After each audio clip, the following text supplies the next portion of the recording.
One of the big stories of the weekend in sports and in the NFL was Shedeur Sanders. As Shedeur Sanders finally made his Cleveland Browns preseason debut against my Carolina Panthers on Friday night.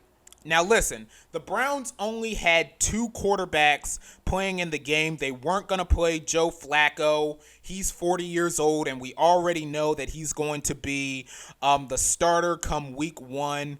And both Dillon Gabriel and Kenny Pickett were dealing with hamstring injuries. So all the Browns played was Shedeur Sanders and Tyler Huntley, who they signed a few days ago, which I constantly ask myself, by the way, how in the world did Tyler Huntley make the Pro Bowl a few years ago? But that's another sports rundown for another day.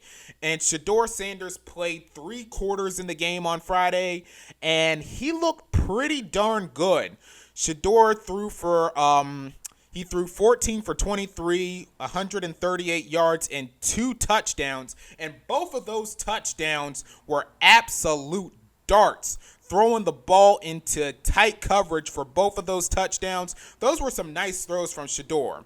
But he looked really good in the game. He looked really poised. He looked comfortable. He looked like he belonged, albeit against the second and third stringers on defense against Carolina, but he looked really good in the game. I really, really liked what I saw from Shedeur. Now look, he still had some things, still had some kinks to work on, and he even acknowledged that too. But that was a really, really good debut there for Shedeur Sanders, and I believe that Shedeur is going to see the playing field at some point in this season. Like I said, Joe Flacco is going to be the week 1 starter, but let's be honest. The Cleveland Browns, historically and even this year, they'll tell you who their quarterback is going to be, but in all actuality, they have no idea who their quarterback is going to be. I mean, if we're being brutally honest, would anybody be surprised if Cleveland played all of their quarterbacks at some point in the season? Because that's just what they do. That is just what they do. Because listen, Joe Flacco is going to be starting week 1, but do you think that that's going to be the case by the time we get to, I'll be generous, week 9? I mean, listen, the Cleveland Browns have not had a franchise quarterback since Bernie Kosar. Look them up, kids.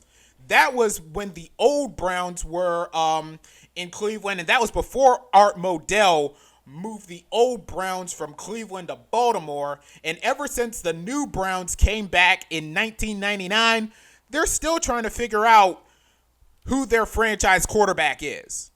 And they might have had their franchise quarterback a few years ago in Baker Mayfield, but ultimately, as we know, the Browns gave up on Baker Mayfield and brought in Deshaun Watson, who, number one, had not played a whole season of football to that point because, number one, he wanted to trade out of Houston, and number two, he had that whole situation with the massage therapist.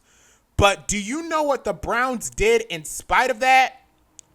The Cleveland Browns gave Deshaun Watson by far the single worst contract in the 106-year history of the NFL. And obviously we know Deshaun Watson is not going to play this year. And if we're being totally honest, I think Deshaun Watson might have played his last down of NFL football. So they had that to deal with as far as that contract. And then heading into the season, look at the quarterbacks on their roster like I just mentioned. They have right now 5 quarterbacks on their roster. Joe Flacco, Kenny Pickett, Dillon Gabriel, Shedeur Sanders, and Tyler Huntley. Now listen, a couple of them might get cut. I think it's going to be Huntley along with either Pickett or Gabriel fighting for that last spot on the roster. But the Browns, it's just what they do. It's just their brand. trying to figure out who their guy is at quarterback. But nevertheless, Shedeur Sanders looked really good in the game, and I think we're going to see him in real NFL action later on when we get to the later points of the NFL season.